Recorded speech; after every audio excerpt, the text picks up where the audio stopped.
Hello and welcome to I Can't Believe It's Not the Mouse, the podcast all about animation not made by the mouse. I'm your host, Octaviano, and today we're going to look at the video game animated feature Angry Birds, the movie, or the Angry Birds movie. Doesn't really matter, it's Angry Birds. There's really only been two of these movies as far as I know. Personally, I'm a fan of Angry Birds. I like the games. I can't imagine a lot of people really hated these games other than people who, of course, just didn't want to get into the popular trend at the moment or just think they're too cool for phone games. But for the most part, most people are fine with these games, right? Like, I'm not saying that everyone was, like, deeply entrenched into the Angry Birds fandom. Because they made cartoons, like, webtoons. I don't know if they ever did, like, a full-on animated series for, like, TV. I don't think so. But they made webtoons. They did a bunch of spin-offs and whatnot. And for the most part, it's like, look, at the very least, that original game where you were just taking the little bird and just aiming it at a bunch of pigs, most people were fine into that game. I mean, for the most part, I'd say it's probably the game that convinced a lot of people that you can, have fun with your phone. Not that it was necessarily like the first game that people got into with their phones or anything like that, but it was probably like the most known example of what a phone game was and what a phone game could be. And on those standards, like I said, for me it was a fun game. Not something that I would go too crazy about. Like, it was not Mario, it's not Pokemon, and it wasn't like anything too crazy. So it was kind of crazy to think that for a time it was so popular that the company behind it was just going all in on it to a point that they were doing pretty much anything with it. I mean, I remember at one point there was even like a little theme park for it. I don't know if that's still standing. I know this was pretty much in its home country. I mean, it was popular enough to get a movie so quickly, and for what it's worth, not a bad movie.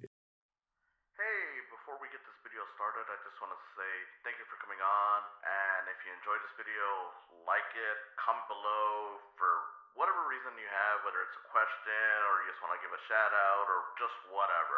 And if you've been watching a few of my videos, why haven't you subscribed yet? I mean, I'm sure some of you already have, but if you haven't, please consider subscribing. It won't hurt. It will get you more of my content. And if you really want to see some more stuff, ring that bell. Again, thank you for coming on, and I hope you enjoyed the video.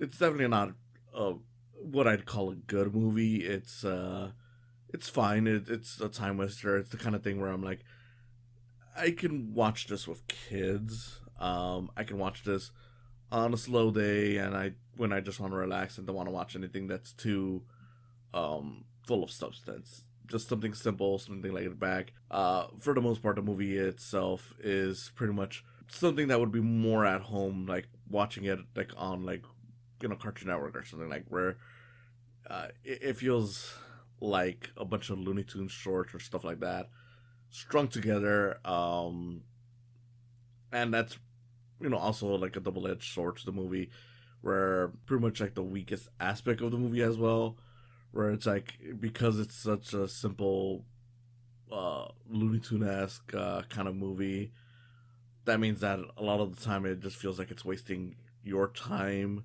with telling the story, because you can get the idea of like, okay, this could have been done shorter, but it's not necessarily bad for what it is. It's pretty much just a wacky little comedy, which is kind of what it needed to be, because the whole Angry Birds thing is kind of absurd anyways. Like, I mean, if you go back to that original game, it's pretty much like, here's these birds. They were just represented as little balls, essentially simple shapes. Red bird, you had a triangle bird, you had a bigger circle bird, an oval bird.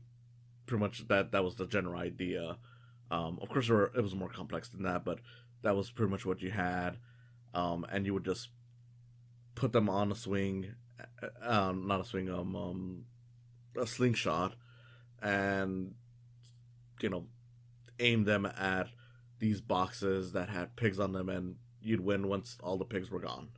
And the whole aim of the game was like to see how much you can destroy with the least amount of birds possible. Simple game, fun. I played it a lot, and honestly, watching the movie, it made me want to play it again, just because it was such a fun little time waster that it ever got this big.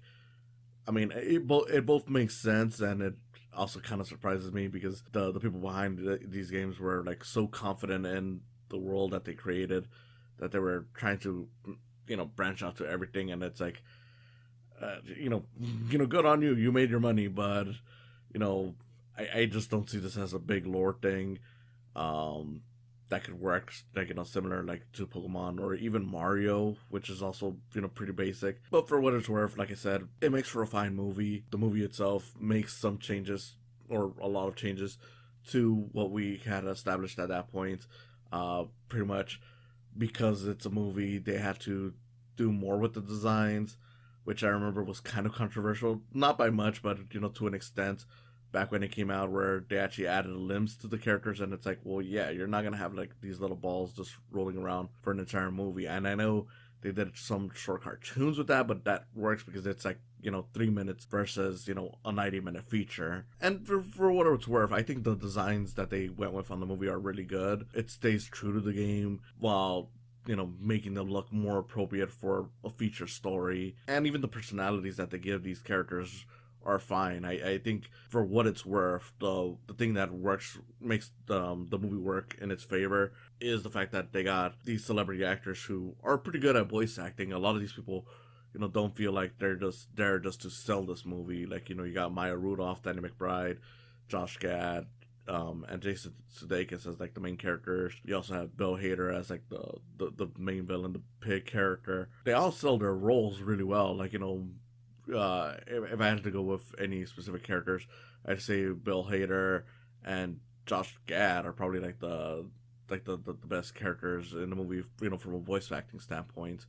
You also get Peter Dinklage as the Great Mighty Eagle. In the original game, it was pretty much like a way to easily beat levels. Pretty much, it would be like, okay, you spend $1 or so, and this eagle would come down and beat the level for you. At least from what I remember. I don't know if they've changed that. I know a lot's changed since I played it, but yeah, they even adapt that into the movie pretty well. Like, for the most part, the movie is pretty much, for better or worse, the game.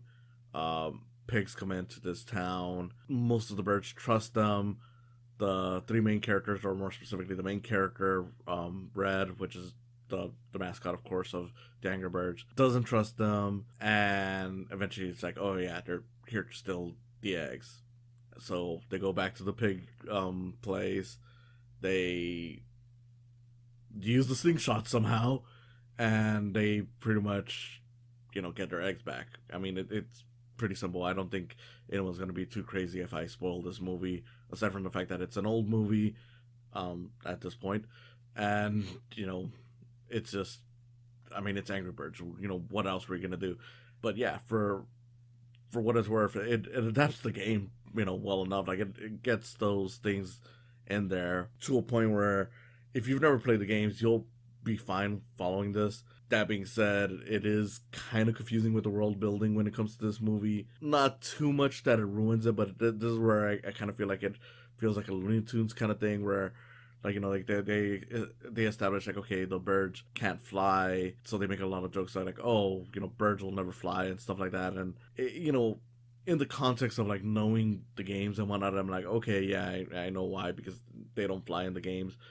But if you've never played the games, I imagine that the jokes are gonna be a little weird. Like, okay, you'll understand, like, okay, so I guess this is a world where birds don't fly, but it's like, why? Like, why don't they fly? Why have they never flown before? Or why did they stop flying? Especially because, you eventually get to the Mighty Eagle, who's like the only one who could still fly. And they established that he's supposed to be some great hero, but as far as I remember, you never really learned like what exactly he did beforehand as a hero, which is not necessarily bad, but it does make for, like, I imagine, if you're not familiar at all, with this world, you'd probably be a little lost. Not to a point that it'd ruin it for you, but I don't know. It might make it a little awkward, at the start of it. But again, since it's such a laid back kind of movie. It also goes right back around where it's like, okay, you might not even care about it. You already know, like, okay, this is really just there just to make your kids laugh, and for older viewers, you'll get some kicks here and there for some of the jokes, and I do get some kicks for some of the jokes. In terms of like how they adapted it, it's pretty much like, okay, well, the main character Red is angry all the time, and they do a pretty good job of setting up like why, because he's an orphan and everyone treats him like shit. So it's like, I mean, he's kind of justified in being angry all the time. But of course, this is a whole society that's like, oh no, you can't be negative. You have to be positive all the time. Which, okay, that's cute commentary on how our world is, where a lot of times they don't want to deal with people who are negative, so they try forcing positivity on everyone. So he's sent to anger management, and that's where he meets pretty much two of the main characters that are going to be involved with the story, which is you have Chuck, the Josh Gad character, who's a speedster, and Bomb, the Danny McBride character, who blows up whenever he gets mad. But he's more of an awkward, like soft, giant kind of character, and he's really funny. You got their instructor Matilda, voiced by Maya Rudolph, and then there's Sean Penn. Yeah, I'm not joking. Sean Penn actually is in the movie as well. He plays a character named Terrence, which is like this big bird. Like in the games, he just looks like the red bird, but big. And he kind of looks like that here too, but they do try to make him stand out a little bit more, so it doesn't look like they're just relatives or anything like that. Um, and it's funny because yeah, Sean Penn is in the role, but they just have him grunt and growl and do stuff like that. Like he never actually talks, which is kind of funny. I don't know. That kind of makes it perfect. Like I know some people will be like, "Well, why did you get the celebrity at that point?" And it's like I don't know, but it's kind of funny that you got the celebrity at that point. So it's that whole thing. Like I said, pigs eventually arrive, and for that chunk of the movie, it's pretty much like, okay, they're fooling around while Red is trying to figure out something. He basically goes on this journey to find the Mighty Eagle to basically say like, hey, can you help us with this thing? Mighty Eagle's a disappointment, and pigs steal the eggs. We go to the pig island. They get it back using the slingshot, which I kind of find it clever how they do it, but it's still kind of weird because they're like, okay, well, we got the slingshots, and we were trying to get them by surprise, so we're gonna fling ourselves one at a time into the castle to get the eggs. So it's our attempts at going at it, which is like, okay, that kind of weird. Like, why not just sneak around? But okay, that's one way to do it. You gotta, include that just to reference the game. Honestly, to me, the weirder part is just that they, at that point, they're like, okay, well, since we've already, established this, we're gonna try including the powers that the characters have in the games. Because, of course, like, just to differentiate each bird aside from their shapes in the games, there's like, okay, each one has a very specific gimmick. Like, Red is your standard bird, so no real powers. Chuck, pretty much, when you tap on him in the phone, he goes a specific direction super fast, which, we've already got that, so it's fine. Same thing with the Bomb character. But then you got characters like Matilda, who, yeah, in the game, she has a special power, which is that she shoots out, like, bomb eggs. Never been showcased to do that before in the movie. And then she starts doing it because of course, it's the game. But it never lasts long enough for you to really get that bothered by it. It's just one of those things that, yeah, that's definitely like, okay, we're doing a bit much on the fan service, but it's fine. Honestly, the fan service that I thought was a little more clever in it was because by this point they had already had a spin-off where you played as the pigs, and you in the pigs game you would pretty much create these little inventions that were designed for the pigs to pretty much go over these obstacles to catch the egg. So it was like pretty much their perspective on the whole thing. They include those adventures in the movie, where you have like within this whole third act, like, okay, here's them flying around in planes. I mean, they even showcase them driving cars in the Bird Island part of the movie. So they had already established that, but it's still just a neat little reference, especially because if you've never played the games, you wouldn't even think about it. But yeah, you pretty much get that whole thing, and day is saved. We learned that it's okay to be angry sometimes. All perfectly fine. Honestly, the biggest issue with the movie is something that's been talked about before, and I'll get to it in a bit.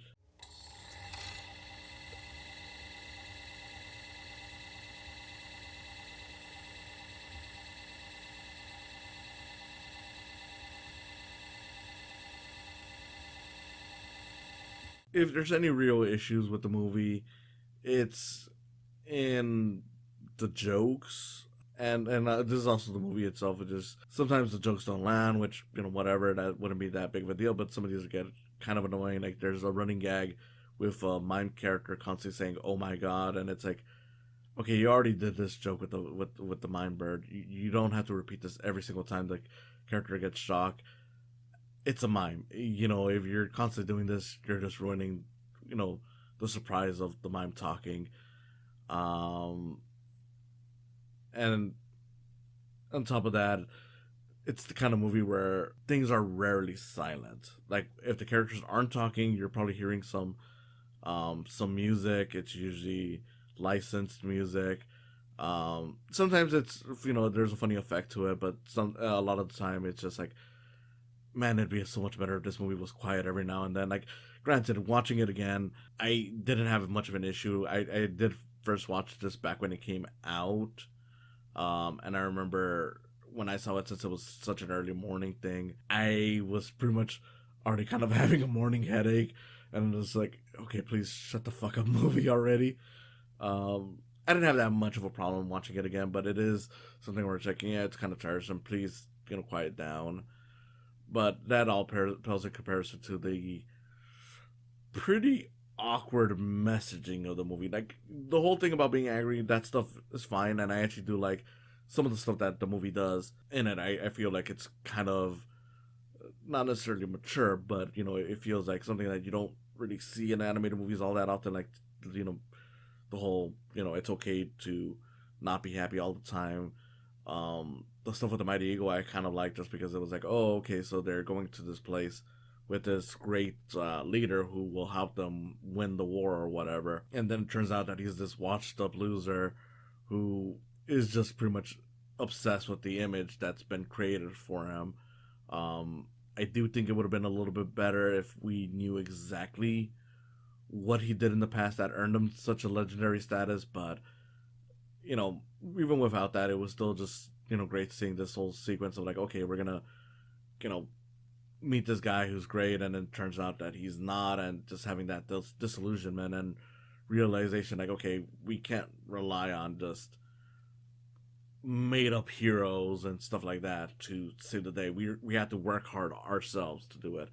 Great little message. Could have been better done, but I still think it was well done. Where it gets awkward is that a lot of the movie hinges on the fact that it's anti-foreigners. Like, it's pretty much like, hey, look, these people are weird because they're different from us and they're from some other place that we don't know. We can't trust them. And then as the movie goes on, yeah, we can't trust them.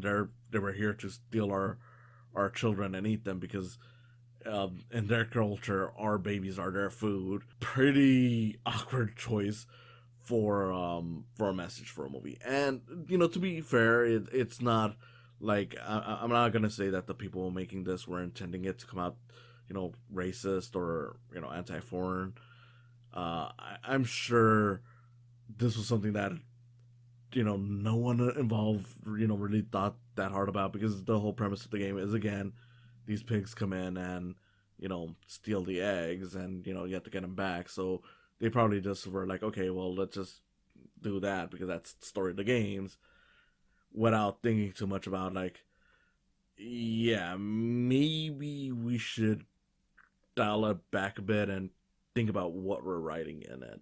Um, like, I don't think they necessarily do it all that bad. Like, when you see the red character pretty much questioning this stuff and basically saying like, hey, you guys should be questioning what's going on a lot more. Like, yeah, that's perfectly fine and it's understandable. Like, yeah, if you're seeing weird things going on, maybe you should question it before just openly trusting it. So in that way, it isn't a bad message. Like, hey, don't just rush in and look at everything from a positive angle. Like, if you're seeing something that is a bit off, people telling you like, hey, we only brought in this, but then they contradict themselves repeatedly, they might be taking advantage of you.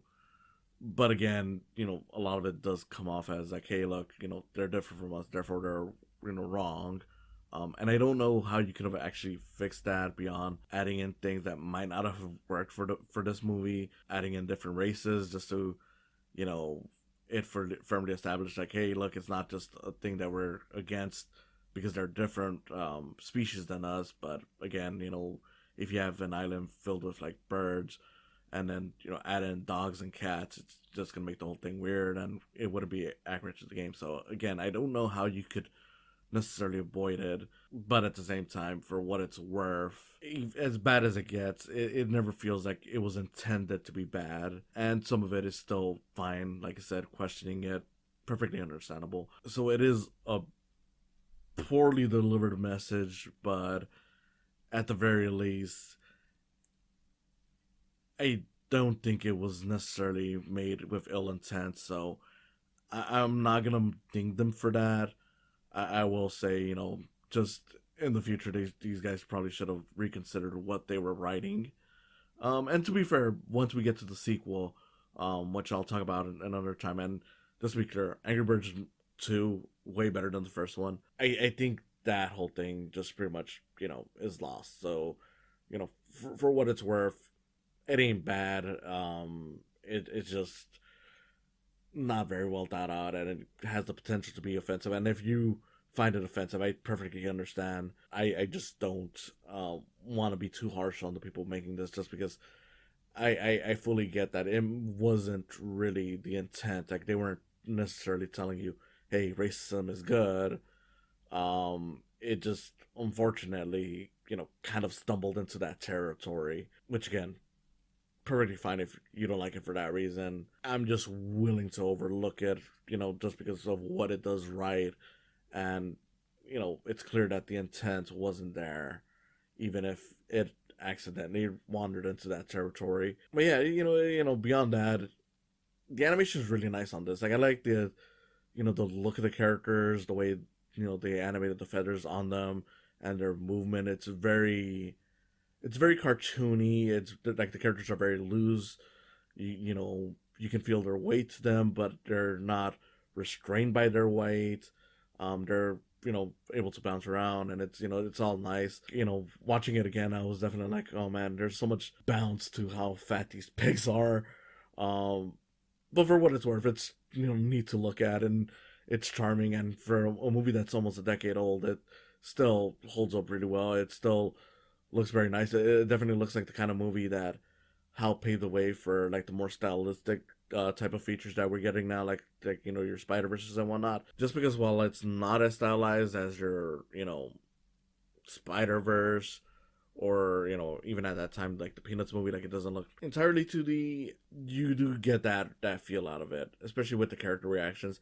I think it's more noticeable on the pigs than it is on the birds. So just a cute, well animated movie. And I remember walking out of this one thinking like, you know what, for what it's worth, especially considering how many video game movies have been done, this is one of the better ones.